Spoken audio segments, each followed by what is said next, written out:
TV.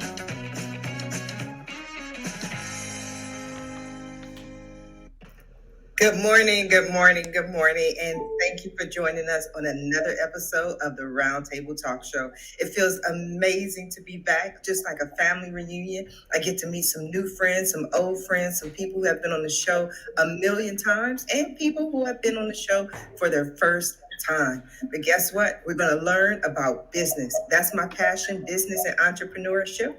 I'm going to go ahead and introduce my very first guest, Dr. Shadi. He is the CEO and founder and chief medical officer of Vet Triage. Good morning, Dr. Shadi. How are you? Good morning. I am well. Good to see you back. It is great to be here. I know you were on the show at least 3 or 4 times before. Every time you're on the show, we learn something amazing. Now, tell the people who you are, what you do, and what you're passionate about. I'm a board certified veterinary surgeon. I've been a veterinarian for just over 15 years. I've gone through many different roles in the veterinary field, general practice, emergency, specialty, rescue, and own my own hospitals, managed plenty of departments. And so my most recent frontier is veterinary telemedicine. It's something that's been utilized since probably 1980 in the field, but underutilized since, and the pandemic kind of opened that up. I actually had this idea prior and actually launched before the pandemic, so it was just a fortuitous timing, I suppose. But Vet Triage is a 24/7 veterinary telehealth service where folks who own pets can go on and speak to a veterinarian live on video. We do any species. We're global, and so that's what I've been up to over the past 2.5 years, and started working that project about probably 4 or 5 years ago, creating our own software platform and figuring out the legalities behind it. And basically now Vet Triage has become at the forefront of the telemedicine movement in the field. And so we are not just progressive in terms of medicine, but also the legal aspect, trying to shape the laws that are antiquated. So it's a lot involved with a 24/7 company, and I'm enjoying every minute of it. Wow, incredible. We want to go a little bit deeper, but I want to go ahead and introduce our next guest, Mr. Emmanuel Hines. He is the former finance minister for the country of El Salvador and division chief for the World Bank. He's going to talk to us about his new book, In Defense of Liberal Democracy. Good morning, Emmanuel. How are you? Hello, how are you, Sharifah? It's a real pleasure being with you, and with you also, Shadi. Likewise, sir. It's so interesting what you do. You know, it's very much into what I am very interested, which is this development of new technologies, of new things, new ways of looking at things, and so on. So it's a great pleasure to meet you too. Yes. So, would you like me to say something about myself? Absolutely. Tell us who you are, what you do, and what you're passionate about. Okay. Well, as you said, you know, I in my past I worked at the World Bank for many years. I worked with 35 different countries. You know, lending money, analyzing their economies, and so on, including, very interestingly, the Soviet Union and then Russia. You know, I was there when there was the change, the collapse of communism. Then I have worked also with the Middle East. I was also with the Council on Foreign Relations in New York. And I just finished writing my 4th book, which is the one you mentioned, Defense of Liberal Democracy, which has to do precisely with the impact on society of the new technologies and the new ways of doing things, you know, and which is more or less, you know, you have these young people, you know, now working in things that didn't exist 20 years ago or 10 years ago, and how this is changing society, and then how we have to prepare in terms of our political system, so to absorb all these changes. Wow, that's interesting. I'm sitting on the edge of my seat because that's one of the conversations that a lot of people are having right now. Some people basically say there's this great crash coming. People are saying that the world has changed. It'll never go back to the way it was. What do you see coming up for the world right now? Well, you know, this is not the first time that something like this happened. This happened 100 years ago with the Industrial Revolution. When people, within one generation in the United States, from agrarian, they became urban, from agricultural, they became industrial, and this changed completely the way society related to each other, people related to each other. And some countries, like Germany, for example, or Russia, or Italy, when they confronted this challenge, they broke and they became tyrannies, because they couldn't manage this amount of change. And then, the society fragmented, people became, opposite to each other. Something that we are seeing today, which is really worrisome, and then they couldn't manage this within a democratic system. In the United States, in England, in France, they manage it, but not in these other countries. And when this happens, people are afraid of chaos. And to avoid that, they go for a tyrant, a dictator, or something like that. And then my book, is defending, because many people say, we have to go into a dictator now. We have to give the power to one person so that this person will manage everything and, will control all the adjustments. And that's very bad, That is what happened in Russia, this is what happened in Germany. And what I'm saying is, if you are going through changes, you need a very flexible system. And the most flexible system is democracy. And the most rigid one is a tyranny, when only one person decides everything, and then it becomes extremely rigid. Interesting. I know, Dr. Shadi, this has expanded your business, let's say, because all of a sudden more people were used to watching things through Zoom, having conversations through Zoom, talking to people through the internet because they couldn't go out. So it forced them to have to interconnect and connect through the internet. Would you say? Absolutely. I mean, the reasons for using, let's say, a service like mine, it goes beyond just you just can't go anywhere because of a pandemic. The need has always been there. What's changed, one thing that has changed since the pandemic is the comfort with the type of technology.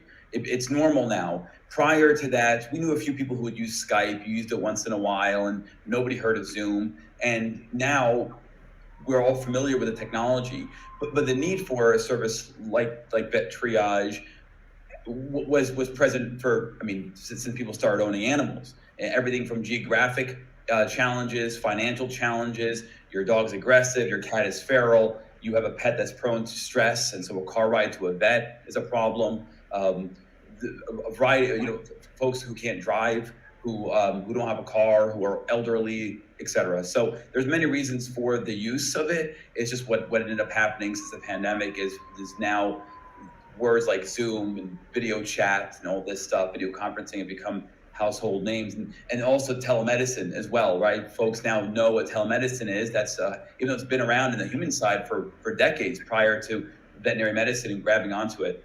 These are now household words. Everybody knows these terms now. So it certainly helped familiarize folks with the type of technology that we're utilizing.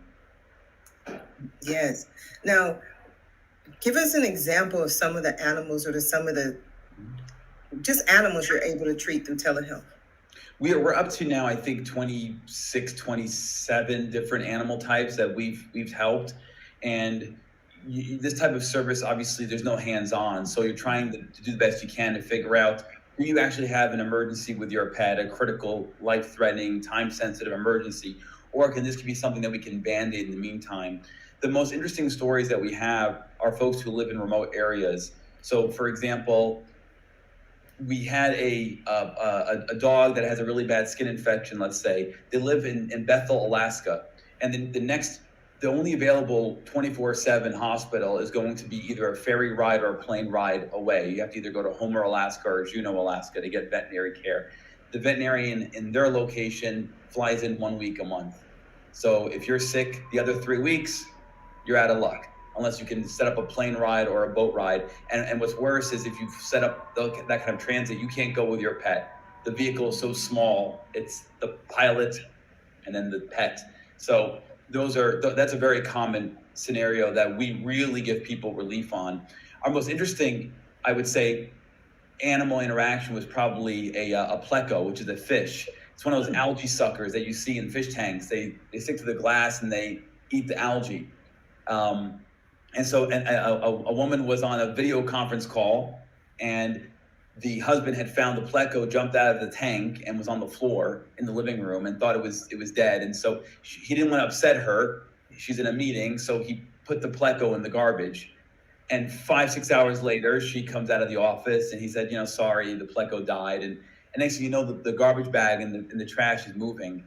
And she goes in there, and the thing is still alive. And she puts it right in the fish tank and then calls my company. And I get on the video with her, and she wanted to find out what can we do for this now, the aftermath of a pet who's presumably died. And it's a fish, and not just any fish, the pleco.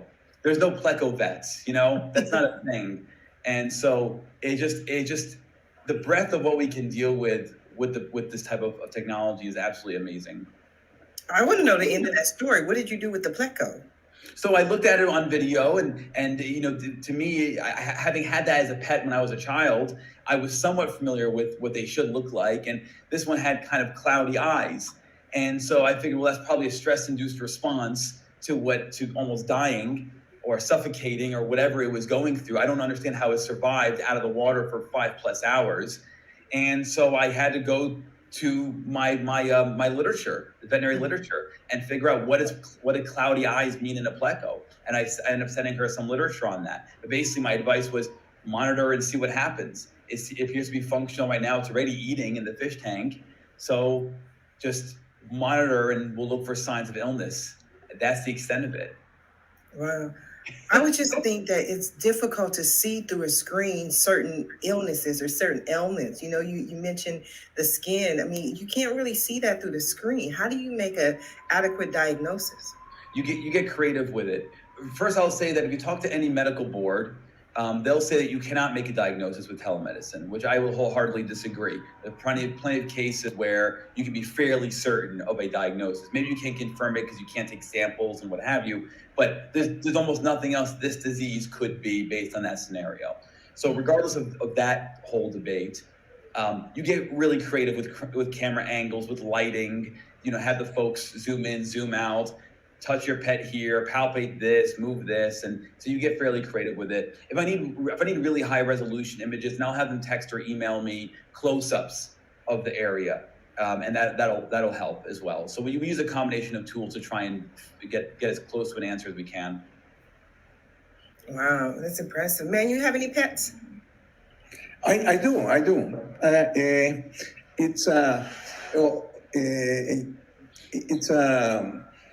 It's a dog, a little dog, but now it is with one of my daughters,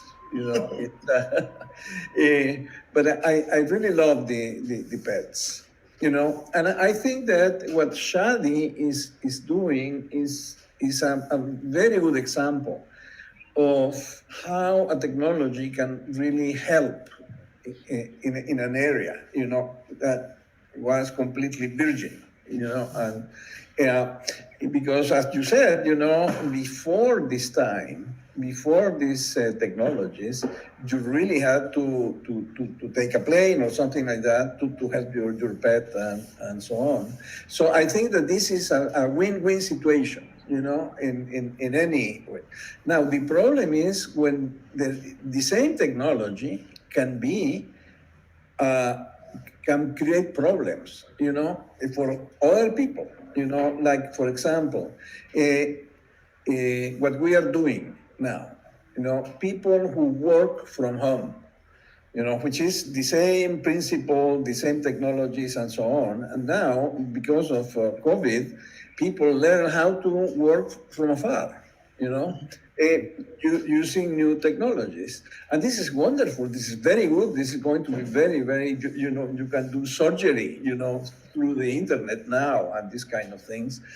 But there are people who lived from the transportation of these people to the work and so on. This is exactly the same that happened 100 years ago when you needed 100 people to take care of a certain amount of land, and because of tractors and so on, you only needed 12, let's say. What do you do with the rest? So, many people say that this is bad. And it is not bad, really. The productivity is increasing for the country, for everybody. What we have to do is to prepare the other people to do other things, and you have to be creative in how to deal with this problem, because it will create more opportunities. It seems you're reminding me same discussions that folks have around artificial intelligence, where there was this fear of it replacing folks' livelihood, and the response probably is, well, don't fight it. It's going to happen, let's say, regardless. You figure out a way to adapt to it. There's now going to be new opportunities that arise from this. And so what you're speaking of kind of reminds me of that argument. Manuel, do you think that like the Industrial Revolution, do you think then the most recent boom, let's say, that hit us on a national or on a global stage is probably the internet? You think that would be the modern day equivalent of the Industrial Revolution? I think so. I think so. Definitely. If you can look at it in this way, the Industrial Revolution multiplied the power of the muscle. It was horsepower, machines and so on. And this revolution is multiplying the power of the mind. It's it's snowing, it's impossible to move. There is an animal that is, sick, and then you from 1,000 miles, you can help these people so that, this is a complete, tremendous revolution. It has changed even the image of what is who are the creators of wealth. Before, 20 years ago, if you wanted to say, well, this is a very powerful company, you would take a picture of General Motors, which has a lot of, you could see a lot of activity there and noise and so on. And now you take a picture of Apple. It's a campus. It's not a factory. It's just the mind, that is producing there. So we are coming into an economy of knowledge, and this is, I think, a tremendous revolution. And it has at the other side, on the other side, it has this other kind of feature, which is it is available to everybody. Anybody can get into the internet, and then, we are becoming closer to each other, which is at the same, it's really a great benefit, but it's also a great challenge, because we have to learn to be close to each other in an intimate way that we were not before. We have to learn to live with each other. And I think that people have not, understood what are all these implications. We really have to pay attention to this, because if we don't do it, this could become a very bad thing. But actually, it could be a wonderful thing as well, because we can know each other, see that, we are all the same, and have a bigger and greater society than we have now. No, I definitely agree. I've seen more people sit down for family dinners, Sunday dinners, have more calls, more conversations. Because we're not having that long periods of time at work, that 2-hour commute back and forth, getting home exhausted. So we have more time to focus on our family, but we also have more time to focus on our own ideas, our own vision, our own corporations, our own, entrepreneurship goals that we want for ourselves, and not just using our time and energy and manpower, as you said, Manuel, on other businesses or other companies. Yeah, exactly. And if I could expand also on that sort of bringing together, we have another reason why vet triage exists, because the culture is broken in the veterinary field, and it's been breaking down for some time. It just took the pandemic to kind of escalate it. And so what has occurred is, because of all the adoptions during the pandemic, the number of patients that need veterinary care greatly outweighs the number of veterinarians that are available. By a margin that has resulted in veterinary hospitals having to close down their hours or completely, and staffing is a huge problem. And we can't find veterinarians, we can't find veterinary technicians to fill in the gaps. They're not out there, despite us pumping out the highest number of veterinarians in our history. There's the largest number of veterinary schools ever. We're pumping out more veterinarians than ever, and yet we can't seem to find them to hire for work. And so there's a cultural issue that we're trying to fix as well. And one of the statistics that are quoted is the suicide rate in the veterinary field. It's insane. It's insane. And so what social media has done to some degree, the internet has done, is made problems like this come to light, and groups now are surrounding this to try and help support veterinarians emotionally, psychologically, mentally, whatever you want to call it, to try and get through this. It's a trying time. And so whereas a brick and mortar facility is struggling to find a veterinarian to work in their hospital, I'm sitting on over 100 resumes waiting to work for the company. I have way more veterinarians that want to do this work than I have sick animals. Obviously, as part of what we're trying to do is spread the word on vet triage so I can hire more vets to make them busy. But it's great for me, but sad to see, because the veterinarians really should not want to work for my company. They should want to be at a facility, hands-on, right in there, fixing animals. They don't want to be there anymore. Part of it is generational too. They've got a different mindset and sort of different life goals, I would say, different desire of work-life balance. But the other is that we've ruined a profession slowly over decades. We've ruined it, and so we're seeing that challenge as well. And I think that speaks to some of what Emmanuel is speaking to. Well, I think that you are putting the finger right there. Actually, I start my book with a quotation from Tom Paine, which is exactly something that you just said. You said these are trying times, and Tom Paine, during the time of the independence, he said these are times that try the souls of men, because of this, because you are getting into all these changes. And sometimes you have to focus not on the change, it's on the change.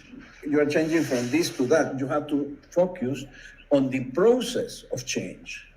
You are maybe moving into something that is better, okay? But culturally, it may be very difficult to move from one to the other.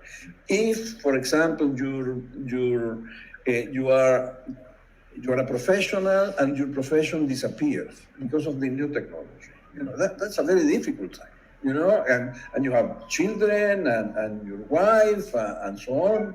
And then how do you manage this? How do you manage personally, but also how can the government and society manage this? I think this is a process in which both government and people have to cooperate. It's really a challenge to society, because it's very easy, when something like this is happening, it's very easy that people who are left behind, they start to think that this is unfair, and that really there is something who is conspiring against them, that everything is, and then you have to really, this is nothing that you can just manage massively. You have to do personal work, I think that, what you do, Sharifah, is very good. This kind of thing, when you get in touch with the people, you discuss with them things that are important for them, this kind of activity, getting in touch with the people, will be crucial, I think, to solve the problems of the adaptation. Well, thank you. I want to go back to Dr. Shadi. I don't know what's hearing that. Echoing. Yes, for some reason now it's echoing. But I want to go back to something you said earlier, Dr. Shadi, when you said that there was a very high suicide rate within the veterinarian industry, and that was surprising to me. I know that suicides have increased during the pandemic, but specifically, do you see a reason, or do you?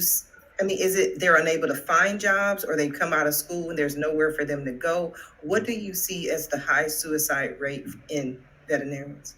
They have plenty of opportunity to work. If you open up a veterinary hospital right now, you'll become flooded with new clients. You'll need veterinarians immediately. That's not the problem. The problem is there's a toxicity. There's a toxicity in the workplace, and there's a toxicity that affects that between the client, the pet owner, and the veterinarian. So, for example, on the front of the client, pet owner, and the veterinarian, something like, for example, a very common example is social media. So if you go to a veterinary clinic, and if you don't agree with either the prices or the way that they operate, or there's a poor outcome with your pet, then you can immediately go on social media and just rain terror on that veterinarian and the veterinary hospital. Oh, And wow. that wreaks emotional havoc on the veterinarian and the veterinary staff. Because you have a person here, veterinarians inherently are for the animals, not much for people, but they really love the animals. They're mostly introverted folks. They're not really the most outgoing people. They run on passion. They're not in this to try and make money. They're in this because they want to take care of animals. And yet here they are getting blasted on social media for doing the best job they could, and an outcome that occurred despite their best efforts, because you're not fixing a car, you're fixing a biological creature. So they get blasted on social media. That destroys your morale. It happens once a veterinarian is leveled. But we all know it doesn't just happen once, right? If you've been doing this for years or decades, it's going to happen repeatedly. That wears you down. And so that's on the client front, one example of why a veterinarian starts to undergo the mental changes that becomes a negative. On the toxicity front, we have veterinarians, and Emmanuel, this speaks somewhat to your point, who are fairly old school. They're used to working 80 hours a week. That's a normal veterinary position for them. They also don't want to spend time mentoring the new graduates. And the new graduates want to have a quality of life. They want a work-life balance. For them, full-time is 30, 35 hours a week. They're not even thinking 40 hours a week, let alone 80 hours a week. So we have this clash of generations where the veterinarian who owns a practice has one foot out the door, hires a new graduate. The new graduate has a very different mentality from the old school guy, let's say, stereotypically speaking, and you have this clash. And the veterinary owner does not know how to manage a veterinarian like this, who needs a little more mentoring, who needs a work-life balance. They don't know how to manage that. And so you end up with somewhat of a tyrannical type of environment where there's a toxicity there, there's no support, there's negativity, there's a lot of internal bashing. And then that, of course, spreads to your staff, your veterinary technicians, veterinary assistants, receptionists, all feel that negativity. So you're killing it from the inside. That doesn't just happen at one practice. That happens over hundreds or thousands across the US. Oh, wow. And so we end up with this, where you have veterinarians, new graduates who get out of the profession, get to their first job, they get blasted on social media, their boss is a tyrant, their staff is miserable because of years of this, they leave the profession. That doesn't just happen once, it's happened multiple times. And so my theory as to where veterinarians are going is they're not being vets after the first year or two out of school. They're done. This generation they don't have to worry about their debt, because their life goals, their passion runs them, fuels them. They'll deal with the debt another way. They'll make their money some other way, but they're not going to be veterinarians because we're killing them. So the suicide rates are a combination of many complex factors. Two major ones are the ones I just mentioned. And Manuel, to your point, I was wondering, the same way we have antiquated people running the show here, we have old school vets who run practices, who don't understand newer generations. We have old school vets who are in veterinary medical boards, who don't really understand or see the value or are afraid of changing to a telemedicine platform. Do you think that folks in government setting who should be working with the people, you think that part of the clash there, they don't understand new technologies and they don't understand the new generations, and perhaps there is some level of antiquatedness, if that's a word, that is creating turmoil and mistrust between government and the society? Absolutely, absolutely. I didn't mention this, but you are mentioning this now, coming from reality. There is a resistance to change, which is one of the most dangerous things that could happen in these times. Which is. When you see that things are changing, there are many people who see things changing and they say, well, I'm going to try to adjust to this. I'm going to learn. I'm going to try to find. I'm going to join into this movement. But there are other people who say we have to stop them, you know? And that is, it could become very, very dangerous. It is like when you have a river coming down, with a lot of water, and then you have to stop it, and then, it's the water will overflow completely whatever you put there, because these things are tremendously powerful, it's you cannot change them because what happens is that they are feeling some real needs in people. So the new technologies will go on, but then people start using the government or regulatory powers in order to stop it, and then you really create the environment for chaos, and really you create conflict, where in some situations that could be solved very peacefully, but then they create these conflicts. I absolutely agree. They start establishing kind of regulations that will preempt the young people to grow, for example. And so it's very shocking. Listening to this thing about the suicide rate. But I'm not surprised, because there are many people who are trying to stop the young ones, and as you say, is if somebody is, is 2 years from school and they still don't have anything, they are done with, and so it's a very difficult situation. I think it's good to explain things, reduce the fear of the old school. You have to reduce the fear of the old school. It's there is a lot of communication, but also there must be some transfer of power to the young people. So that you start adjusting altogether to these things. Do you feel that there's a fear of the new school as well, of new technology coming in and making jobs obsolete? Okay, there are many people who are very afraid of this. People who read one of these articles you can see in magazines or in the newspapers, saying this and this and these professions are gone, Right. because the new technologies will replace them and so on. So many of these people, these people could adjust or they could just try to oppose it, and then, if you open the possibility for politicians to say, no, no, no, no, the things that are happening are not fair, and we are going to legislate everything so that you won't be, for example, what is happening with coal, okay? Yes. Coal is being replaced for many good economic reasons, besides the problem of pollution and so on. But there are many people who are being left without a job there. Right. So the situation is not to say we are going to keep producing coal so that these people can work here. We should look for new opportunities for these people. We should look for giving more education or different education for these people to really adjust. But I agree absolutely with you. Dr. Shadi? Yeah, should there be some call though to personal responsibility when it comes to folks whose career is becoming antiquated and no longer viable? It's one thing of course, we need We need the help of a higher power, let's say like a government for sure, to help with this transition.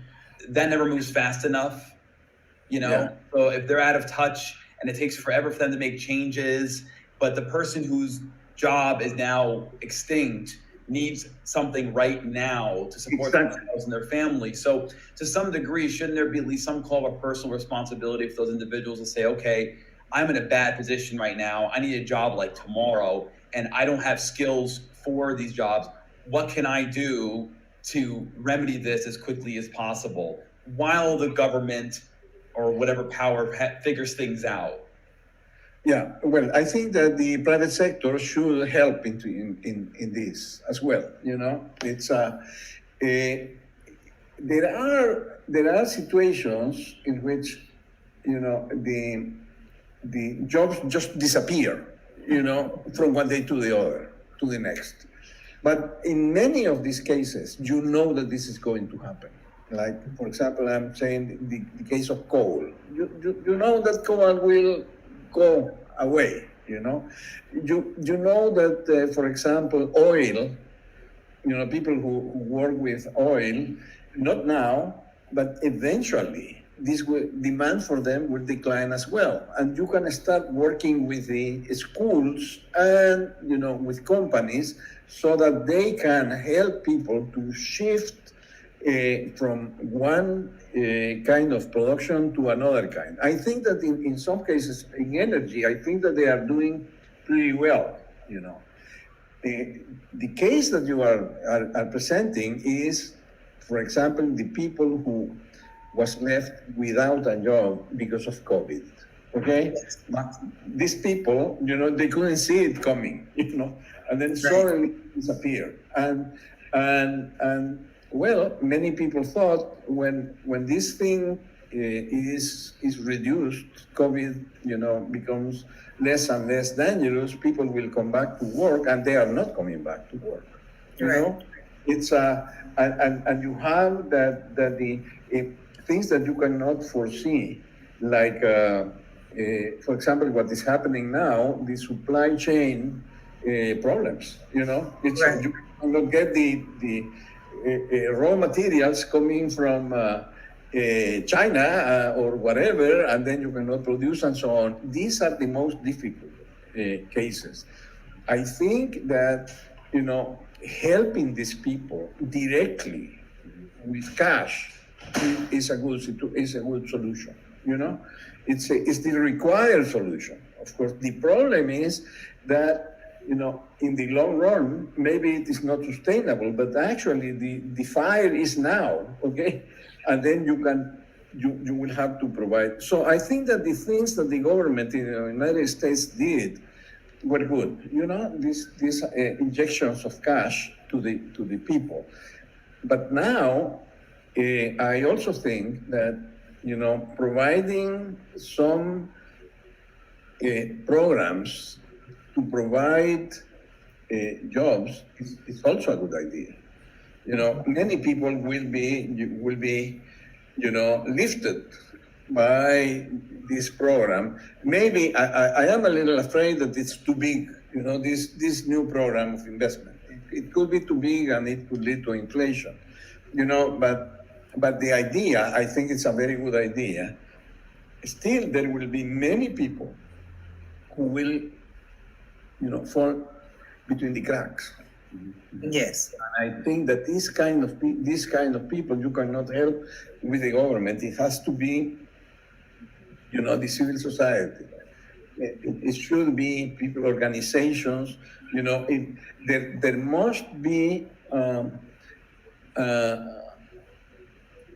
social interest in the communities to work with the people. You know, even if you are an egoistical person, you know, if you see that in your community there are too many of these people, you know, that these people, then it is in your own interest to go and help them.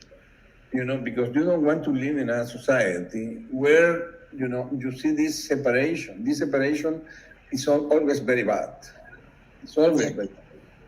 I think we're seeing that across the board. And so many people even though the jobs are opening and they're returning, that's one of the biggest problems that corporations and companies have right now is they're saying that no one wants to work. But as a society, there's still a fear of dying and death and COVID and going out of the home and leaving the Yes. home.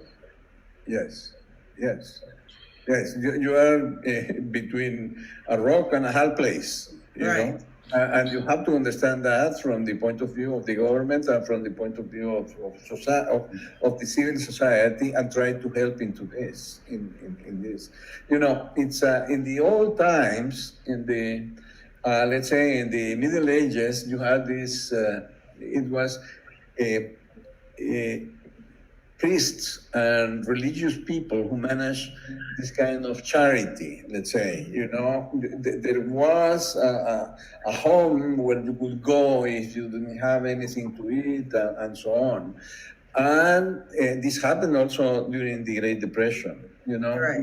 they had this, some people who provided soup and so on. I think that the situation now is not as much as giving soup, but there are many services that these people are needing. You know, it's including the education of the children, and healthcare and so on.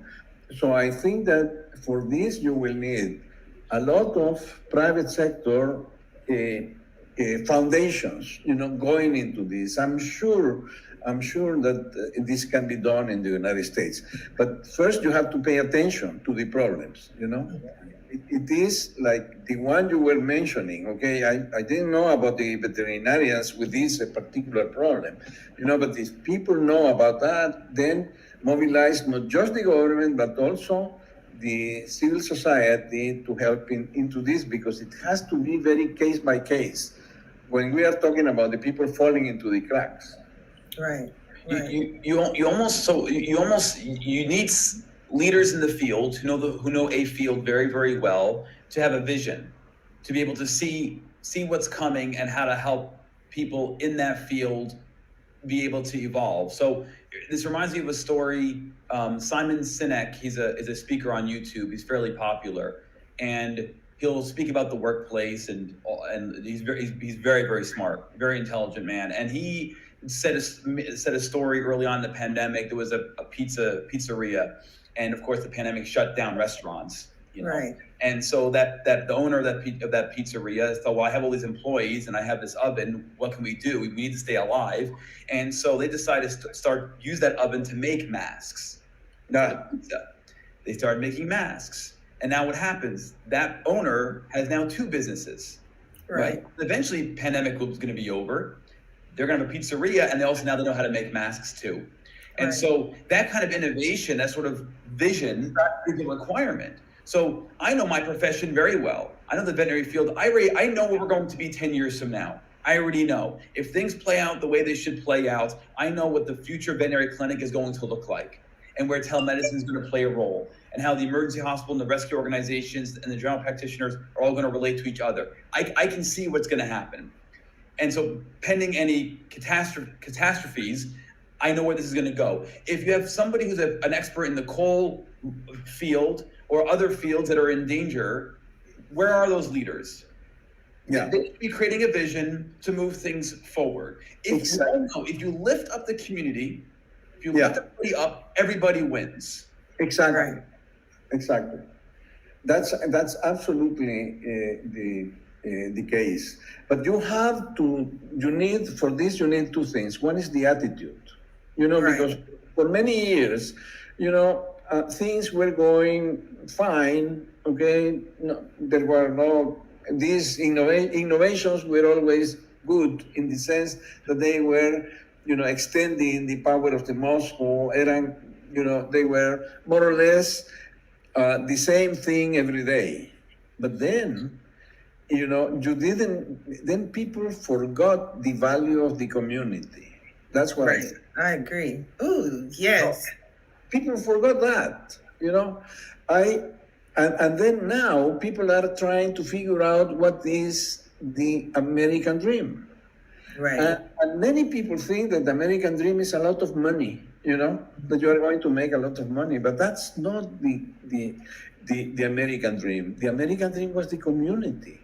You know, Right. the American dream was the fact that you could live in a community, and in that community you could, relate to anybody else, and you could go to there were parties, there were, somebody who was marrying, everybody knew this person, they would go there, and I had experiences. I lived in the United States for a long time of somebody dying, in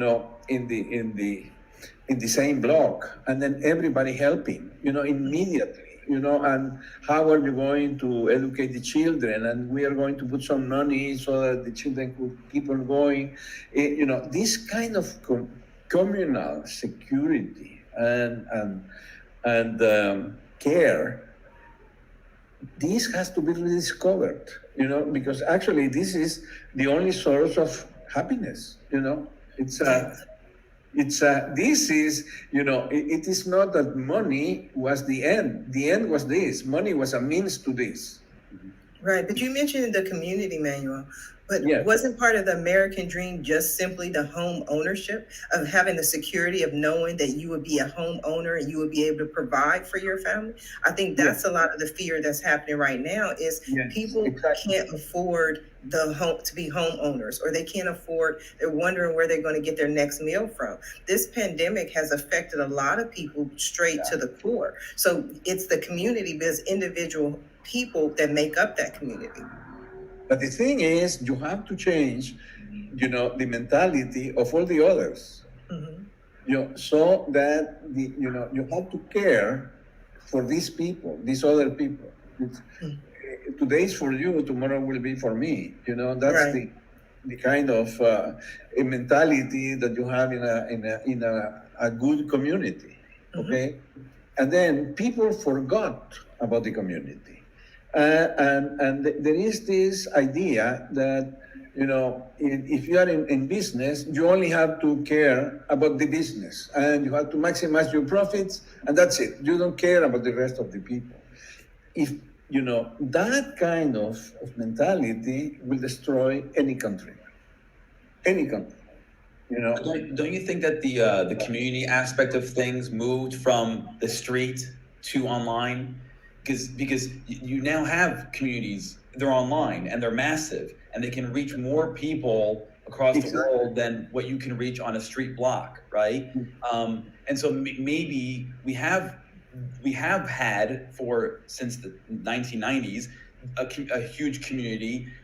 Yes. Perhaps what gets the most attention are those that spark the most flames and are most toxic, and they get all the attention, all the media coverage, where communities like, for example, the Veterinary Suicide Committee, they are helping, they're doing their thing, but they don't get the eyeballs that some sort of flagrant, toxic, fiery community gets online.